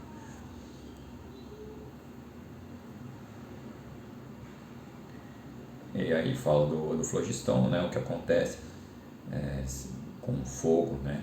Como é inflamável, se você deixar algo aceso vai explodir e tal. Aí vai falar aqui, ó, qualidade do ar, o que precisa, né? O que acontece com o personagem respirando o ar, como que ele vai asfixiar, como fazer os cálculos para toda a tripulação, se eles estão acima, o que acontece com o ar. Então, foi bem, tá? Não deixaram muito buraco, não. Discute aqui a gravidade. Olha só o combate. Tem toda a discussão aqui. Olha aqui, as igrejas multisfera, né? Que existem. Né? Então, a igreja de Ptah não é muito famosa porque eles costumam falar, Odin é só uma versão de Ptah, não sei o que lá. Então, ela não é muito bem vista, tá? Por outros. Eles acham que tudo é Ptah. E aí eles falam, por exemplo, as religiões politeísticas, se você é um groundling, né? E venera, por exemplo, Tyr, e você descobre o White Space, você pode ser convertido para o panteão todo, mas você precisa de uma autorização especial do seu Deus para fazer isso, né? No caso, você teria que usar uma magia comunhão com Tyr e pedir, né, por oração para ser convertido para o panteão. Assim, creio eu aqui, né, que personagens vindos da Terra eles teriam mais facilidade nisso, porque essas religiões politeístas era comum você venerar todo o panteão, né, de certa maneira. Então acho que isso seria meio automático quando você fosse para o espaço, né? O que tem a ver com a burocracia celestial oriental, né? Então aqui regras para cair. Aí vai ter que abordar tempo, né? Porque você tem um problema de tempo quando você viaja entre mundos. Então falam que tem no espaço, normalmente o pessoal separa as 24 horas, eles usam 24, separam em 3 turnos, dão um nome para os turnos. Um ano normalmente, eles não tem muita utilidade para isso, né? E aí, como não é ficção científica, né? Você tem uma data estelar e tal, é mais complicado esse negócio. Vai cair a bomba na mão do mestre. E aqui nas regras você vai chegar nos ability scores, né? Se você fizer uma raça que vem do espaço, né? Ó. A Void Elf may have a different society background than a Valley Elf from Earth, a Moon Elf from Toril, or one of the Qualinest from Kryn, but all elves obey the basic rules of their character classes. Então, você pode fazer um elfo que veio do espaço, né? Veio de uma dessas comunidades, normalmente em asteroides.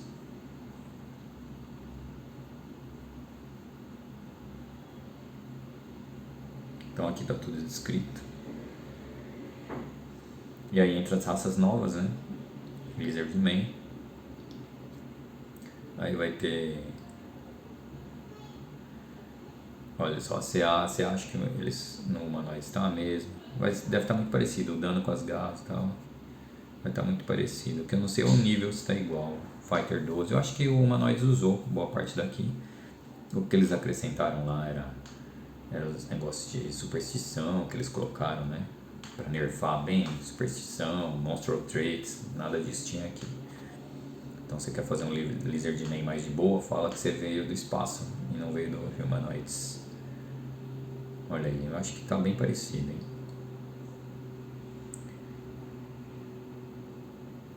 Aí vai falar sobre o uso de magia, eu abordei alguma coisa, né? Olha lá, sobre o Cleric. Ó, é até segundo nível só que ele vai receber magias, as de nível mais alto ele perde. No Phlogiston você não vai conseguir conjurar, e aí entra em Planar Travel, né? Principalmente no Phlogiston. E aí, como eu disse, mudou a cosmologia. Antes você conseguia viajar entre planos alternativos, materiais, com magia, né? Uma teleporte without error, teleporte exato de sétimo círculo, garantia isso. Um clérigo com plane shift conseguiria. Aqui, como mudou para esferas de cristal e você tem o flogistão, você não consegue. Primeiro, que o teleporte não ultrapassa. Segundo, que o teleporte exato ele não ultrapassa a esfera por causa do flogistão. Mas não diz nada, mas fica implícito que se você tem teleporte exato, o que você vai precisar fazer para ir para outra esfera? Você precisaria se teleportar para outro plano e daquele plano se teleportar para a esfera que você deseja, não é? Com os problemas de quando você teleporta de plano, você não é mais exato. Quando você teleporta do plano para outra esfera, deveria não ser exato também, tá? Isso aí vai ficar a critério do mestre. Plane shift é a mesma coisa, né? Você poderia usar dessa maneira também. Eu vou para tal plano, de lá eu vou voltar para o primário, mas eu quero voltar para outra localização. Aí você tem, porque tem, né? Normalmente você aparece da localização que você quer no plano, você aparece tal distância em quilômetros, tem na descrição da magia. Então você poderia ir para outra esfera também, não falar nada, tá? E faz sentido o mestre deixar em aberto, porque depois em Planescape, eu não sei, você força todo mundo a viajar de naviozinho, se é uma boa ideia, tá? Como diz que os Drows viajam por planar, dá a entender que essa possibilidade ainda existe, embora não esteja bem descrita, tá? Aí entra em Spelljam. E aí entra as magias novas, né, necessárias, por exemplo, Locate Portal de segundo círculo. Então você vai tentar achar o portal no Crystal Shell, né, para sair. Aí você vai ter Chill Fire pro Phlogiston, né. Eles explicam também a bola de fogo. Então a flecha de chamas, por exemplo, você está de um navio no outro, a flecha de chamas precisa da chama. E quando ela sai no envelope de ar de uma nave para outra, se não tiver boarded, né, ela vai desaparecer no espaço, porque não tem fogo, né, não tem oxigênio. Mas a bola de fogo, eles dizem que não, e é meio estranho, porque a descrição da bola de fogo ela é uma linha de chamas. Então supõe-se que a linha de chamas em si seja mágica, é meio furado, isso eu achei estranho. Se fosse terceira diz que sai uma pedrinha, né? Pedrinha, aí tudo bem, a pedrinha sai, explode lá no outro air envelope, beleza. E eles citam que como é mágico, tem outras coisas aqui, mas por exemplo, eu não vi, o certo seria uma bola de fogo explodindo no air envelope de uma nave, acaba com o oxigênio, vira gás carbônico, certo? Eu acho que eles não abordam, então ainda tem uns furinhos aqui, tá? Eu acho que seria o melhor jeito de se acabar com a tripulação inimiga. Mas enfim, normalmente uma tripulação vai morrer com a bola de fogo mesmo. Então não faz muita diferença. Quem é que vai sobreviver? Se for uma tripulação de nível alto, que é meio difícil de engolir. A tripulação que o pessoal usava lá era um monte de animal metamorfoseado, né? Naquela aventura que eu disse. Spoiler. E aí você vai ter só no quinto círculo, ou seja, um mago de nono nível conseguiria abrir um portal para sair, né, da esfera de cristal. Faz sentido, né? Nos níveis baixos até para equilíbrio. Você visitaria os planetas, tal, exploraria esses planetas para depois sair. Mas não necessariamente, né? Você pode achar um pergaminho, você pode achar um portal temporário. Aí tem magia para enhance, são as magias relacionadas ao jogo mesmo, né? Olha só, Create Minor Helm, Create Major Helm, elas são magias temporárias, então em teoria você não precisa de um item mágico se você for um mago de nível alto. É só ficar lançando isso X em X dias, você vai conseguir ir para o espaço, né? Você vai conseguir ter uma nave no espaço, sem ter o item mágico caríssimo. As magias de Priest, você vê que elas estão focadas, por exemplo, em Create Air, é outro foco, né? Mas ainda assim são bem do jogo mesmo. Contact Home Power, o NPC acho que aprendeu essa. Então, para saber se tem, então ela é de segundo círculo, né? Então, o clérigo de nível 3 é que vai estabelecer esse link. É a de link já? É.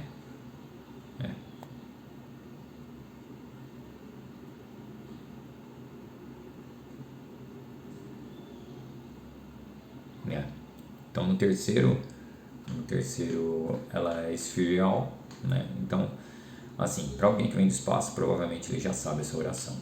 Para alguém que não veio, né? Você tem um livro básico, como o certo é você ter que aprender essa oração de algum jeito, no pergaminho, ou conhecendo outro clérigo, ou orando, né? Porque não teria conhecimento dela, mas ela é da esfera Al, né? Todos os sacerdotes poderiam. Ela tem uma magia de Detect Powers para saber se está na...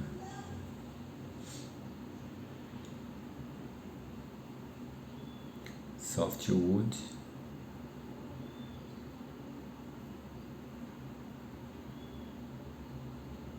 Ó, magia defensiva. E eles também têm Create Minor Realm.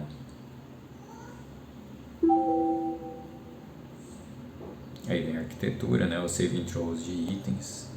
Aquela dos elfos tem save de cerâmica, eu acho. Pelo menos a primeira.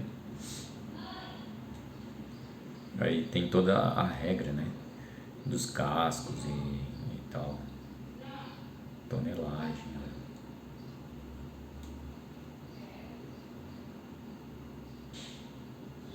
Tabelas de encontro ali. No sidebar.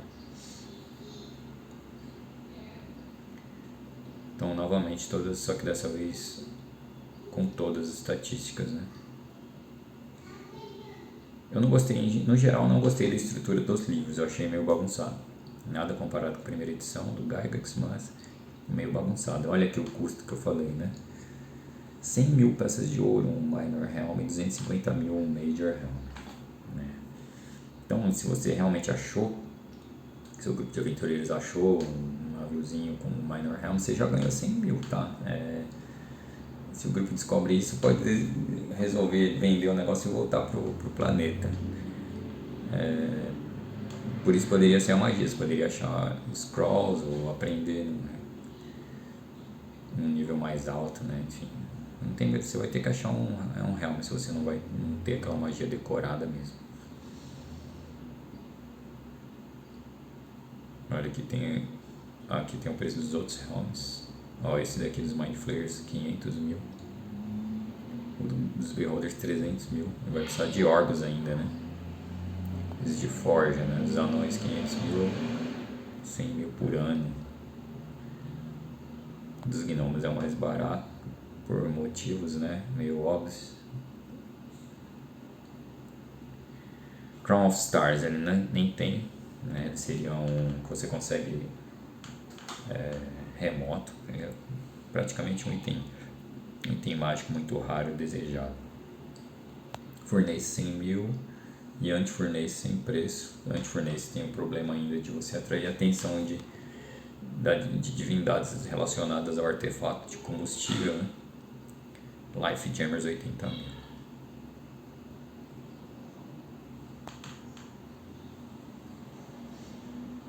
Aí ele discute outros jeitos, né? Mas ó,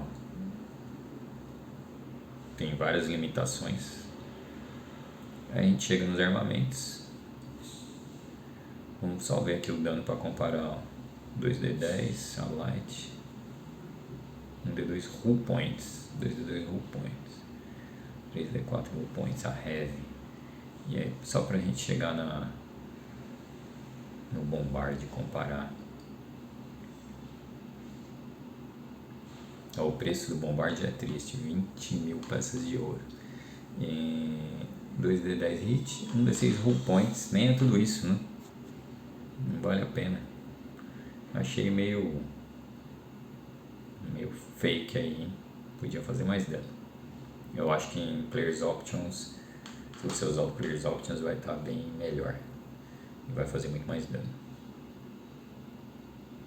E aqui eles colocam uma coisa que eu achei legal, eles colocam o preço do Smoke Powder, que é tratado como item mágico, e em nenhum lugar entra, né? E aqui tem um preço, é cruel o preço, e eles falam que você encontra no espaço mais fácil, né? Do que nos planetas. E aqui entra o Willlock Pistol, só que só vai aparecer depois a versão final no Players Options, se não me engano. Não lembro se outra campanha tem. Acho que Forgotten também tem. Mas, enfim, para Spelljammer só vai ter Arcabuz ou a Will Pistol. O Smoke Powder. O preço da Will Lock Pistol é 700 peças de ouro. Então, se você derrotou um GIF, meu amigo, não precisa nem pesquisar tesouros. Se você conseguir vender pela metade do preço, já 350 no bolso. Olha aqui, ó. Smoke Powder is more common in space than on the planets. It is a good seller for the Arcane. Will sell 10 charges, bombard shot, né? For 3000 GP. Então imagina, cada tiro de canhão vai 3.000 peças de ouro, cara. E é por isso também que não tem, né?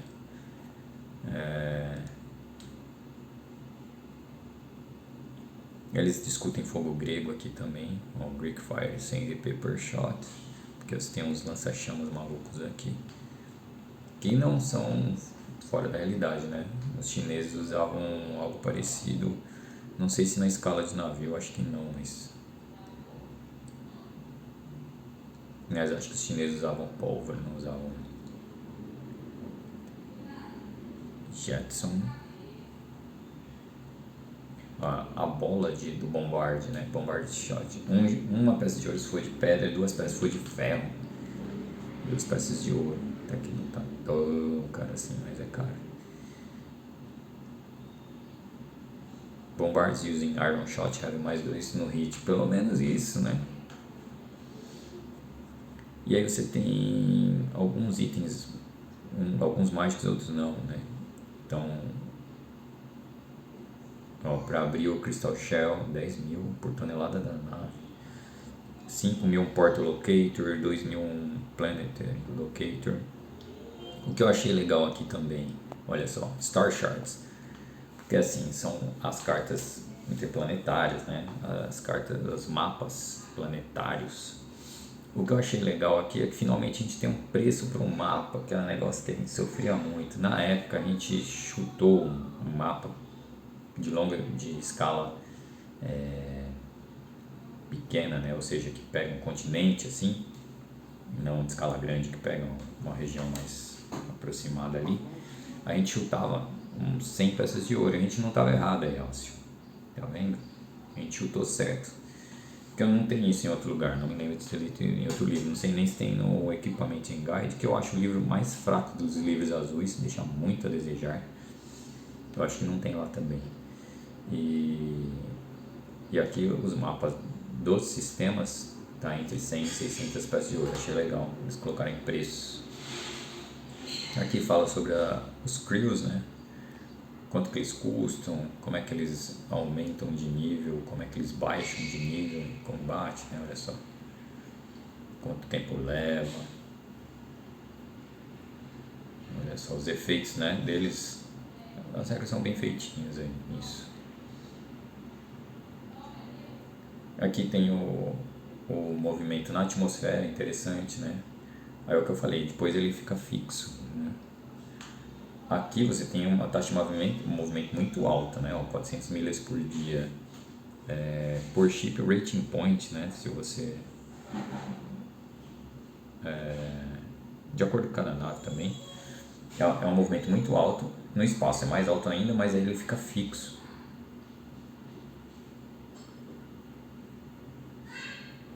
Você tem um tempo você tem um tempo para sair, né, da gravidade e tal, demora.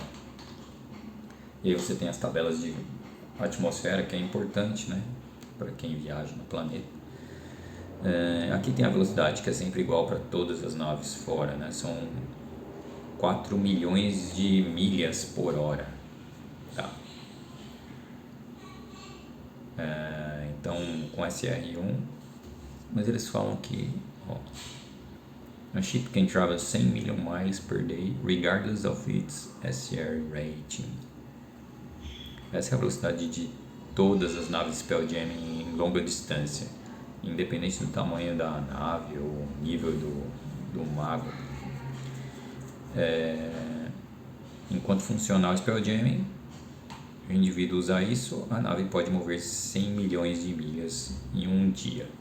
cerca de 4 milhões de milhas por hora. E isso que eu achei estranho, 4 milhões de milhas por hora é um montão.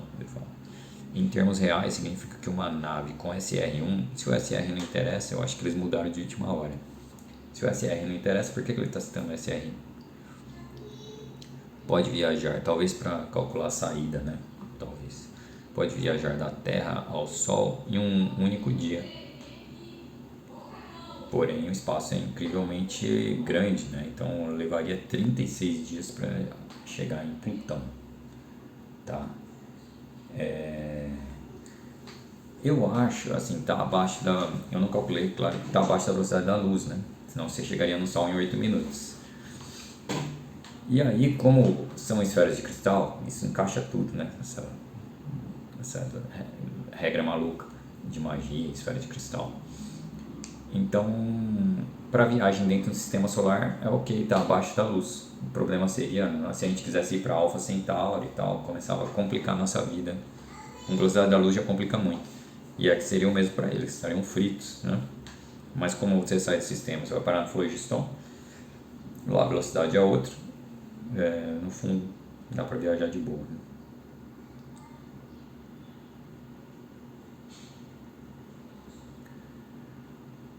Aí vai calcular travel times em white space, aí tem todas as regras, tá? Pra, se o planeta vai estar lá onde você está calculando, né? Tem órbita, o planeta vai estar lá, isso vai entrar depois, tem vários métodos para usar aqui, tá? Está saindo do planeta, indo para a Lua, então como é que é? Tem várias regras aqui que o mestre pode escolher, tá? Simplificando ou não, ou complicando. E aí o movimento no flow, né? The Rainbow Ocean allows spelljamming ships to attain greater velocity. Então a velocidade é muito maior, né? No Phlogiston. Lá em geral você leva de 10 a 100 dias para viajar de uma esfera de cristal para outra, né?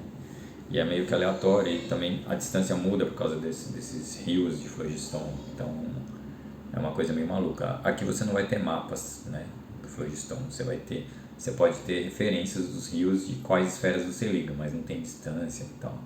É meio aleatório porque é flutuante, as esferas estão flutuando praticamente nesse mar de éter. E aqui eles falam, né, falando do conceito aqui de last port.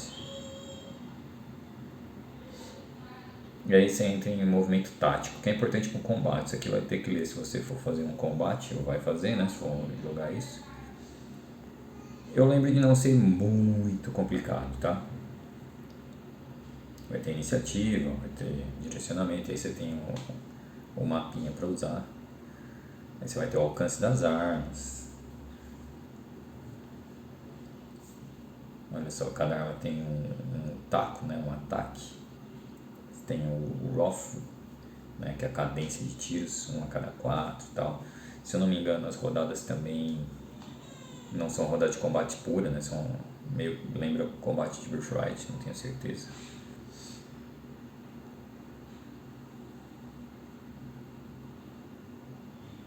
Os pontos de vida, os pontos hull points, o que acontece no crítico.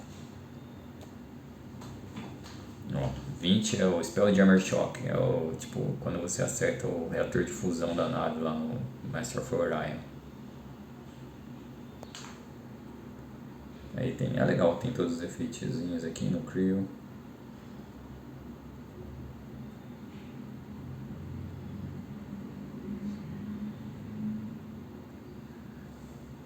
Moral.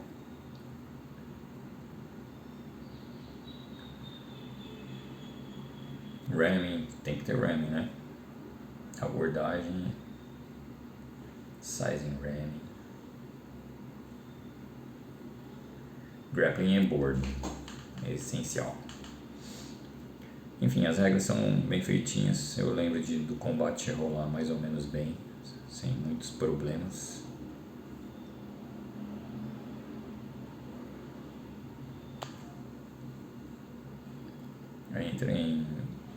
Eu também segui essas regras são mais ou menos, não lembro, de evasão, encontro. Eles tiveram uma perseguição lá, eles foram perseguidos por uma nave. Tem uma raça insetoide lá de vilões também. No livro dos monstros de Spelljammer entram mais coisas mais legais.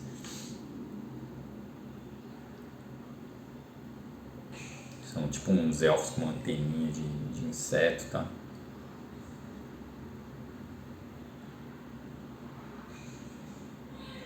Será que parece com aquela raça azul lá de Star Trek? Só que eles são mais insetoides, são verdes, né? Diferente.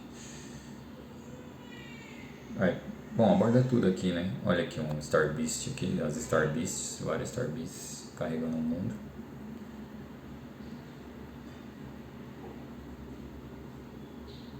E aí vem a parte de universo building, né? Como gerar randômico e tal. Olha aí outro Star Beast. Aqui tem as órbitas, né? Olha só, isso daqui é de Kryn, né? Sun, Sirion, Reorx, Kryn. Aí tem a distância ali. Tem tabelas para você gerar no aleatório. E aí vem os efeitos, né, das magias. Eu já discuti o principal, que é teleporte, plane shift, fireball. Mas eles pegam bastante. Eu achei que relâmpago funciona normal. Cone of Code, por exemplo, não é abordado aqui. Eu achei que eles podiam abordar. Mas enfim, o frio existe no vácuo, né? Acho que não muda muita coisa, não. Olha aí. Blink, Clairaudiência, Fireball, Great Form. A principal das magias vai estar falando, não funciona no Phlogiston. A principal das coisas vai ser isso. Mas Disintegrate, o que faz na nave, né?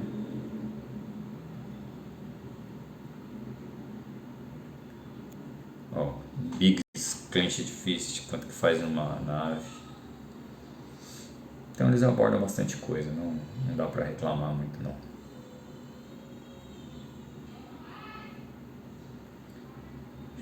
Eles abordam itens mágicos também. Olha aqui, Final Note on Magical Pluses of Weapons and Armors in regard to planar versus spatial travel.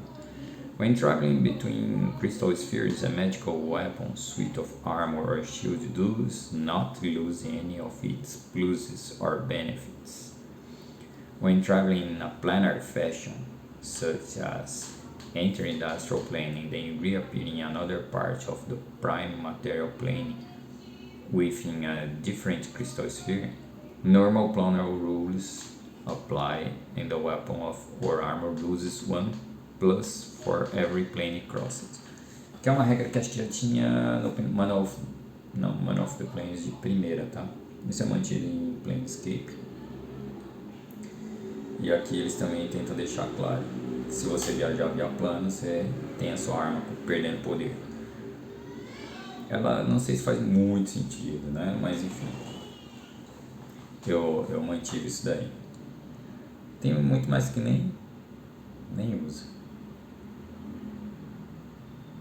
Se você for de navio de uma esfera para outra, a sua arma mantém o poder, está no mesmo plano material.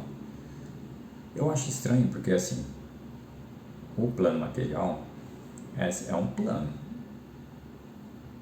Se você vai para o astral e volta para sua casa, você não perde o bônus da sua arma. Né? Você vai para um outro plane, para o paraíso, volta para o plano material, você não perde. Se você volta em outra esfera, você perde. Parece ser uma regra só para desencorajar a viagem planar, né? Eu achei meio besta, né? Não sei se... Não vejo muita razão por ser. Aí tem as tabelinhas para facilitar, né? De quantos dias leva de um planeta para o outro. Então, se você usa as esferas padrão, você vai ter um número fixo, né? Um número fixo para... E aí você entra em Rock of Brown, né? Que eu falei.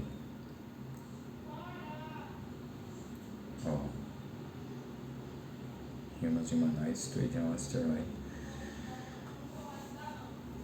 Então é a descrição tem várias raças e tal, e aí tem um mapinha, bem legal o mapinha, tá?